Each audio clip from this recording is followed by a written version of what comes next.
Welcome again to Life with Jennifer. Look at these vehicles, look at these trucks, guys. Wow, awesome. All the way, my viewers and my subscribers. Just a little update on the situation with, you remember the Archer Funeral Home and the Christopher Tufton saga. So Christopher Tufton now come forward to explain his side of the story. I'm not going to listen to it and hear what I have to say. But some of what I have to say, when the question I asked to him, he go around the corner, people. It is too coincident that a year councillor get all of the contract from the other people them that were there before. And he may saying it's because it is politically motivated and all of these things, my viewers and my subscriber. The thing about it, Mr. Tufton, not that any of you come out and say out on the mouth. Nobody at Jamaica hardly going to believe it. Worse when you can't come with a straight argument, it's going to really hard for anybody to believe on. I tell you the truth. You reach a place where nobody now listen on, nobody now pay on no mind. So, when you come to clarify something, you have to come and have something straighter than what you come with to talk about. But anyway, my viewers, I'm going to take on in a clip and I'm going to listen to what Mr. Tufton have to say. Listen to this.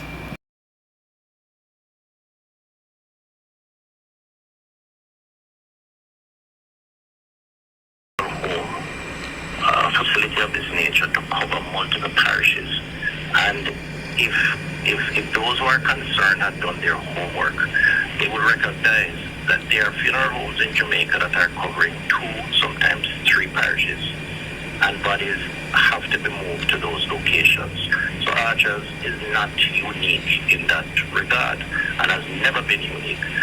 Fourthly, based on the lead up to your story about recently established entity, it is unfair for this position and perception to be taken that somehow Archers is a company that was just formed and is benefiting from contracts, suggesting that somehow there's some special favor that is being granted to them. The gentleman in question, father owned or was involved in the funeral business before him. He had a company that was set up, an entity from 2013. I believe it was incorporated in 2017 or 18. In other words, the format of the company was changed. So this is not a new entity, and in fairness to him, this is not something that he has just started to get involved in, because it has been in this family before him, through his father, and then he has carried on. I want to also reference a theory that I think is at play here, which is a greater mischief, and that is the political issues that have played out. Mr. Archer, as you know, is now the councillor for one of my divisions, the Red Hills division in West Central St. Catherine. Right. He was always a worker for the party. He was a cluster manager. He was given by the Labour Party the opportunity to represent the division, and the councillor at the time, who was a JLP councillor, was removed by the party, not by me, because there's a process involving that. That gentleman who we replaced ran as an independent candidate. Now, I'm not going to link him to some of this mischief because I don't know.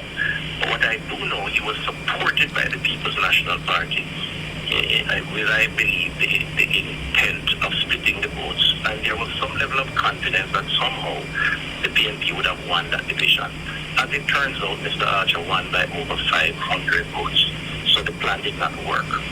I smell a lot of sour grapes and a lot of attempts to undermine someone who is legitimately conducting his business, and of course trying to link that to me as a member of parliament. I've been seeing on social media, and one has to be very careful what you see on social media these days, that I own a funeral home. I've never ever been involved in and have no interest or intention to be involved in a funeral home. Clearly an attempt at discrediting myself and by extension Archers and by extension the constituency. No, Dr. Tufton. So there's a lot of politics at play, and it is disappointing. The truth is that these arrangements are done through a public procurement process, and it is not unusual for an entity to cover multiple parishes based on who apply for the work and where the expertise is. And that's where I wanted to go back, because is it that the funeral homes that had arrangements to store bodies, Dr. Dawes was saying 3, is it that all of those they submitted bids or applied to store? Listen, I don't have the details. I don't have the time to track every single procurement process. I don't get involved in it because, as you know, that could lead to all sorts of issues where people inquire because they may have an interest. I normally refer them to the authority that is responsible for this. The Regional Health Authority drives these procurement processes for certain things, and some things are driven by the ministry head office. And in this instance, I suspect that people apply once their contract comes to an end and a consideration is given, contracts are awarded, and the rest is history. I can't give beyond that any specifics because I don't take the time to study it so much unless something like this pops up and I ask for a brief. And the question is asked, Dr. Tufton, because people are wondering why this time Archers only and not again Roberts, Morgans, and Archers. Especially when it says you're amended. You'd have asked the procurement authority that, but you're clearly not listening to what I've said in terms of the history of how this thing has evolved. Things are advertised, people apply, there's a committee that considers, it goes to other committees, external to the internal committees, as far as the Cabinet of Jamaica in this instance, where the contract is awarded. It is not unusual for a funeral home to cover 1, 2, or even 3 parishes. And in some instances, that is one entity to cover 1, 2, or 3 parishes. And as I said earlier, it is not that this entity has not been around for a while. It has been around. So there you have Dr. Christopher Tufton trying to explain his part to the story. You're listening and you hear it. Tell me what you think and what we must say if him add up. Him don't know if he answer the question then we must ask and how confident him don't know nothing about it and all of that. Leave a comment and the conversation continues. I'm your girl Auntie Jen and catch you next time. Bye everybody.